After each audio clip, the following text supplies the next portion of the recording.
성도 여러분, 3일 동안 평안하셨습니까? 6월 26일 수요일 토론토 한인 장로교회 새벽기도에 오신 여러분들을 주님의 이름으로 환영합니다. 오늘 수요예배가 있는 날입니다. 김요한 목사님께서 교회란 무엇인가 시리즈 설교 말씀 전해주실 텐데요. 사모하는 마음으로 교회로 나와주시고 또 온라인으로 참여해 주시면 감사하겠습니다. 우리 함께 기도하면서 오늘 새벽기도 시작하겠습니다. 하나님 아버지 감사합니다. 주님을 붙들고 주님과 함께 살아가면서 우리의 삶에서 발버둥 치며 고생하며 노력하며 하나님을 따르려고 하는 그 모든 일들 속에 주님께서 우리와 함께 하고 계시다는 것을 매 순간 경험할 수 있도록 인도하여 주시니 감사합니다. 우리는 연약하고 부족한 존재지만 그럼에도 불구하고 주님을 붙잡음으로써 주님을 의지함으로써 주님과 함께 동행함으로써 주님께서 우리에게 주시는 완전함을 덧입을 수 있도록 인도하여 주시니 감사합니다. 오늘 하루도 나의 능력을 의지하는 것이 아니라 주님의 능력을 의지해서 성령의 힘을 의지해서 살아갈 수 있도록 주님 우리의 마음을 주관하여 주시기를 소망합니다. 주님과 동행하는 이 하루 동안에 우리를 통하여 우리의 가정에 또 우리 교회에 우리가 속해 있는 모든 공동체들의 주님의 사랑이 전달되어질 수 있도록 주님 우리를 사용하여 주시옵소서. 우리가 부딪히는 모든 문제들 속에서 오직 주님 붙잡고 나아갈 수 있는 저희들 될 수 있게 주님 인도하여 주시옵소서. 감사드리며 예수님의 이름으로 기도드립니다. 아멘. 오늘 우리에게 주시는 하나님의 말씀은 시편 26편 1절부터 12절까지의 말씀입니다. 26편 1절부터 12절까지의 말씀 제가 봉독해 드리겠습니다. 내가 나의 완전함에 행하였사오며 흔들리지 아니하고 여호와를 의지하였사오니 여호와여 나를 판단하소서. 여호와여 나를 살피시고 시험하사 내 뜻과 내 양심을 단련하소서. 주의 인자하심이 내 목전에 있나이다. 내가 주의 진리 중에 행하여 허망한 사람과 같이 앉지 아니하였사오니 간사한 자와 동행하지도 아니하리이다. 내가 행악자의 집회를 미워하오니 악한 자와 같이 앉지 아니하리이다. 여호와여 내가 무죄함으로 손을 씻고 주의 제단에 두루 다니며 감사의 소리를 들려주고 주의 기이한 모든 일을 말하리이다. 여호와여 내가 주께서 계신 집과 주의 영광이 머무는 곳을 사랑하오니 내 영혼을 죄인과 함께 내 생명을 살인자와 함께 거두지 마소서. 그들의 손에 사악함이 있고 그들의 오른손에 뇌물이 가득하오나 나는 나의 완전함에 행하오리니 나를 속량하시고 내게 은혜를 베푸소서. 내 발이 평탄한 데에 섰사오니 무리 가운데에서 여호와를 송축하리이다. 아멘. 여러분 탄원서라는 걸 써보신 적 있으십니까? 오늘날 탄원서라고 하는 것은 대체로 법적인 문제에서 나 자신이 아니라 남과 좀 관련되어 있는 그런 상황에서 그 사람은 그런 나쁜 사람이 아닙니다. 뭐 이런 의미로 써주는 것을 탄원서라고 부릅니다. 그런데 사실 탄원서는 뭐 그 본래의 의미대로라면 남을 위해서만 쓸 수 있는 게 아니고 자신을 위해서도 쓸 수 있죠. 탄원서라는 단어 안에는 그것이 꼭 남을 위해야 된다라는 법은 없습니다.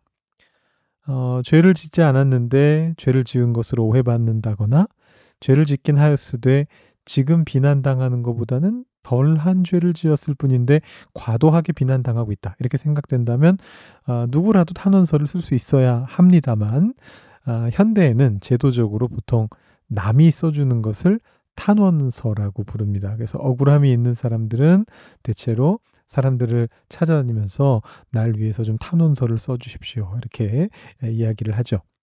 근데 이제 고대 사회에서는 남이 써주는 것이 아니고 보통은 자기 스스로가 하는 것이었습니다.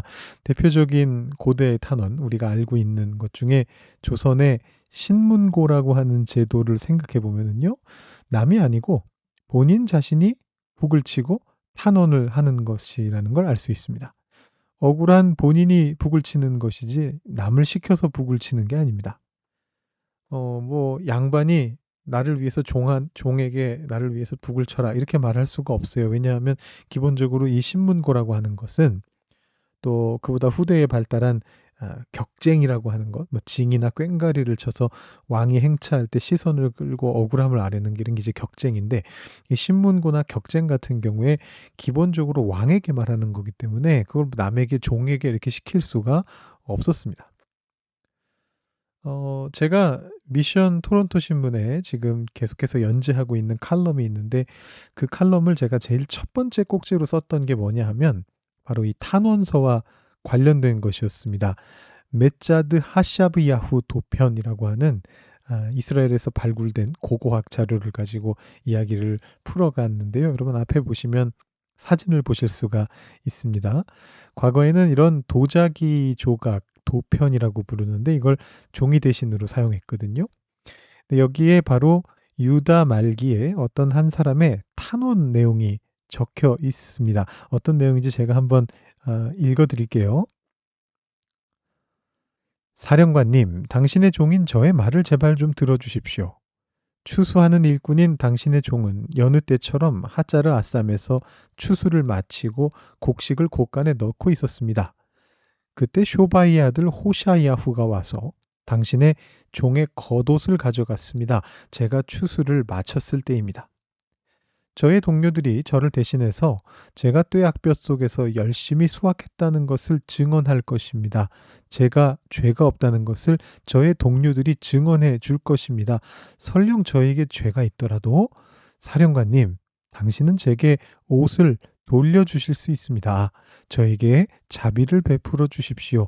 저는 당신의 종인데 도움을 구할 곳이 없습니다. 어느 농부가 이제 한창 추수를 마치고 이제 곡식을 곡간에 놓고 있었는데 어떤 사람이 그의 겉옷을 가져갔다는 겁니다. 도둑질해 갔다는 얘기가 아닙니다. 이 전후 맥락은 여기 설명되어 있지 않지만 아마 이 농부가 그 겉옷을 가져간 그 사람에게 빚을 졌든지 혹은 뭐 다른 이유로 법적으로 해결해야 되는 일이 있었던 것 같습니다. 그래서 그 사람이 겉옷을 쉽게 말하면 약속의 보증으로 저당 잡은 거거든요. 너 왜 돈 안 갚아? 너 돈 갚을 때까지 내가 이거 가지고 있을 거야. 이런 식으로 저당 잡아 가져간 건데 이 당시에 가난한 사람들에게는 이 겉옷이 아주 귀한 물건이었습니다. 보통 한 사람이 하나의 겉옷을 가지고 있었고 두툼하게 만들어져서 추위를 막아주고 잠을 잘 때에는 요처럼 바닥에 깔거나 이불처럼 위에 덮고 자는 아주 요긴한 생필품이었거든요. 그래서 성경에 보면 출애굽기 22장 26절, 27절 또 신명기 24장 10절부터 13절 이런 곳에 보면 겉옷을 저당 잡더라도 해가 질 때에는 돌려줘야 된다라는 그런 규정이 있는데 그 규정은 가난한 자들이 겉옷을 빼앗긴 채로는 밤을 날 수가 없기 때문에 생긴 그런 규정인 겁니다. 그래서 이 농부가 이 출애굽기 말씀, 신명기 말씀에 근거해서 자기가 죄가 없다라고 이제 그 지역을 다스리던 요새 사령관에게 탄원하면서 혹 자기에게 죄가 있다 손 치더라도 저녁에는 그 겉옷을 돌려받아야 한다라고 이제 탄원하는 내용의 글을 사령관에게 올린 것이 아직까지도 그 도편의 형태로 남아 있습니다. 이 성경시대 사람들도 우리와 비슷한 고민을 가지고 있었다라는 게 참 신기하죠. 오늘 말씀 시편 26편 1절부터 12절까지의 말씀은요. 짧은 한 편의 시입니다. 근데 이 시를 그냥 읽으면 시인이 굉장히 좀 건방져 보입니다. 그리고 1절 보시면요. 내가 나의 완전함에 행하였사오며 이렇게 말하고 있고요. 또 끝부분에 11절 보시면 나는 나의 완전함에 행하오리니 이렇게 해서 두 번이나 앞뒤로 완전함이란 표현을 사용하고 있습니다. 1절에서는 과거형이고 11절 끝쪽에서는 미래형인 것만 차이가 납니다. 그러니까 이 시인은 자기 자신이 하나님 앞에서도 완전하게 행하는 존재라고 강변하고 있는 겁니다. 자, 물론 우리가 스스로에 대해서 자존감을 높게 가지는 건 좋은 일입니다만, 과연 하나님 앞에서까지 이렇게 말할 수 있는 사람이 있을까요? 있다면 몇이나 있을까요? 6절 말씀에서는 보다 단정적으로 이렇게 표현을 합니다. 여호와여 내가 무죄함으로 손을 씻고 주의 제단에 두루 다니며 나는 죄가 없는 사람입니다. 이렇게 말하는 것처럼 들리죠. 나는 무죄합니다. 우리 인간이 타고난 죄가 있다라는 걸 생각해 볼 때, 원죄라는 걸 생각해 볼 때 이 말은 지나치게 건방진 표현처럼 들립니다. 이 사람은 왜 이런 말을 당당하게 하고 있을까요? 이 시편의 표제에 다윗의 시라고 적혀 있는데 여러분 다윗이 이렇게 건방진 사람이었던가요? 다윗이 죄가 없던가요? 오늘 시편은 법정의 자리에 있는 어떤 피고인의 탄원서라고 읽을 때 그 뉘앙스를 정확하게 파악할 수 있습니다. 전에도 말씀드렸던 것처럼 시편에서 다윗의 시라고 적혀 있을 때 그 말의 히브리어 원어의 의미는 다윗이 지은 시라는 뜻이 될 수도 있지만 다윗에게 바쳐진 시, 다윗을 위해서 쓴 시, 다윗 왕실에 의해서 출판된 시, 뭐 이런 식의 다른 의미들도 가질 수가 있습니다. 그래서 이 시가 다윗이 직접 지은 시인지 아니면 그 외의 경우인지 정확히 알 길은 없습니다만 한 가지 확실한 건 어떤 사람이 이 시편의 저자가 죄를 지었다는 이유로 법정에 잡혀와 있고 그 자리에서 자신의 무고함을 입증하기 위해 하나님 앞에 아뢰는 시가 바로 이 시다라고 그렇게 이해하시면 되겠습니다. 자, 이 시인이 자신이 흔들리지 않고 여호와를 의지한 것이야말로 자신의 완전함이라고 고백하고 있거든요. 1절 말씀을 보시면 내가 나의 완전함에 행하였사오며 흔들리지 아니하고 여호와를 의지하였다. 이렇게 이야기합니다. 근데 이 흔들리지 않는다는 표현을 쓴 데는 이유가 있습니다. 이 사람을 유혹한 자들이 있었던 것 같아요. 아마 이 시인과 함께 범죄를 저지른 혐의로 잡혀온 다른 무리들인 것 같은데 이 시인은 자신이 그들과 어울리지 않았다라고 말하면서 알리바이를 제시합니다. 4절, 5절 보시면 저는 허망한 사람과 같이 앉지 아니하였습니다. 저는 행악자의 집회를 미워합니다. 저는 거기 없었습니다. 나는 그런 사람이 아닙니다. 이렇게 이제 고백을 합니다. 그리고 나서 이 시인은 자신의 무죄가 하나님 앞에서 입증되어져서 계속해서 자신이 하나님을 찬양하며 하나님의 은혜를 받아 살아가는 그 완전함에 머물 수 있게 해달라라고 간구하면서 이 탄원의 시를 마무리하고 있습니다. 11절, 12절에 보시면 내 발이 평탄한 데 섰사오니 무리 가운데서 여호와를 송축하리이다 이렇게 이야기를 하죠. 우리가 경찰서나 법정에 서게 될 때 지은 죄가 있으면 아무래도 캥기게 되는 반면에 죄가 없는 가운데 억울하게 누명을 쓴 경우라면 보다 당당해질 수 있는 것처럼 이 시인도 그런 모습을 보여주고 있습니다.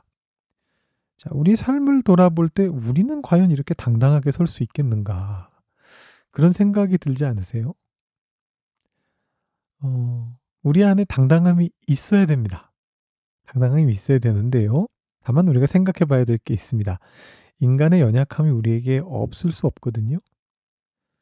다윗도 죄를 지었고 이 시의 시인이 뭐 다윗이든 다른 누구든지 간에 당연하게도 완전한 삶을 살지는 않았을 겁니다. 여러분 그래서 여기서 오늘 시편에서 말하고 있는 완전함이라는 말, 이 어떤 당당함을 표현하는 것 같은 이 말의 진정한 의미가 무엇인지 조금 생각해 봐야 되는데요. 여기서 말하는 완전함과 당당함이라고 하는 것은 자기 의를 말하는 것이 아닙니다. 여러분, 내가 잘나서 당당한 게 아닙니다. 내가 정말 아무런 죄도 없고, 나 안에 아무런 나약함도 없고, 내 안에 아무런 연약함도 없기 때문에 내가 당당할 수 있는 게 아니고, 내가 완전하다고 고백할 수 있는 게 아닙니다. 오늘 시인은 뭐라고 얘기하느냐 하면, 자신이 흔들리지 아니하고 여호와를 의지했다는 것이 바로 완전합니다. 자신의 완전합니다. 이렇게 1절에서 고백하고 있고요. 또 11절에서도 보시면 역시 자신의 완전함이 어디서부터 오느냐? 나를 속량하시고 은혜를 베푸시는 그 하나님께로부터 온다라고 그렇게 고백하고 있습니다. 이 시편을 전체적으로 쭉 읽어보시면 행악자들, 뇌물을 가지고 오는 사람들, 주변에 있는 나쁜 무리들, 허망한 사람들, 간사한 사람들, 악한 자들 이런 사람들이 계속해서 등장합니다. 이 사람들이 계속해서 유혹합니다. 이 자리가 좋은 자리야. 이 모임이 즐거운 모임이야. 이곳에 뇌물이 가득해. 너에게 줄게. 이렇게 유혹하는데 거기에 흔들리지 아니하고 휩쓸리지 아니하고 평탄한 반석과 같은 하나님을 신뢰하고 의지할 때 우리가 완전해질 수 있다라는 것을 보게 됩니다. 저는 어제 양로원에 계신 황길려 권사님을 뵙고 왔습니다. 100세를 훌쩍 넘기신 103세 생신을 지나셨는데 그 연세로 기력이 쇠하셔서 침대에 누우셨는데 침대에 누우신 채로 눈을 감고 하나님의 나팔 소리 천지 진동할 때에 이 찬양을 1절부터 3절까지 다 외우시면서 힘차게 부르시면서 팔을 흔들어서 박자를 맞추고 계시는 그 권사님의 모습을 봤습니다. 그 모습을 보면서 저는 한평생을 하나님을 의지하는 완전함에 행한 분이 얼마나 아름다우신가를 다시 한번 가슴 벅차게 확인하고 돌아올 수 있었습니다. 아마 우리 황 권사님을 아시는 분들이시라면 다 같은 고백을 하실 수 있을 거라고 저는 믿습니다.